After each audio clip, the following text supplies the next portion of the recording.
সপ্তম নিয়ামত আব্দুল্লাহ ইবনে মাসউদ হতে বর্ণিত, যারা রাসূলুল্লাহ সাল্লাল্লাহু আলাইহি ওয়াসাল্লামের উপর দরুদ পাঠ করে তার আলোচনা রাসূলুল্লাহ সাল্লাল্লাহু আলাইহি ওয়াসাল্লামের কাছে করা হয়। এখনো যদি আপনি রাসূলুল্লাহর উপর দরুদ পাঠ করেন, তাহলে ফেরেশতারা হুজুর সাল্লাল্লাহু আলাইহি ওয়াসাল্লামের কাছে গিয়ে আপনার ব্যাপারে আলোচনা করবে, আপনার প্রশংসা করবে, আপনার পরিচয় দিবেন। আল্লাহর প্যারা হাবিব আপনার পরিচয় জিজ্ঞেস করবেন। একবার চিন্তা করুন, আপনি পৃথিবীর যে প্রান্তেই হন না কেন, যেখানে বসে দরুদ পাঠ করুন না কেন, করার পর আপনার সেই দরুদ নিয়ে ফেরেশতারা হুজুর সাল্লাল্লাহু আলাইহি ওয়াসাল্লামের সামনে পেশ করবে। আপনার পরিচয় হুজুরকে দেয়া হবে, আপনার নাম ঠিকানা সব হুজুর সাল্লাল্লাহু আলাইহি ওয়াসাল্লাম জানতে পারবেন।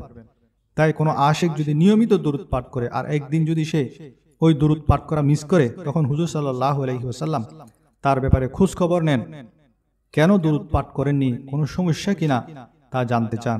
একবার চিন্তা করুন, আমাদের মতো গুনাহগারের জন্য এটা কত বড় নিয়ামত যে আমাদের আকা আমাদের খোঁজ খবর নিচ্ছেন।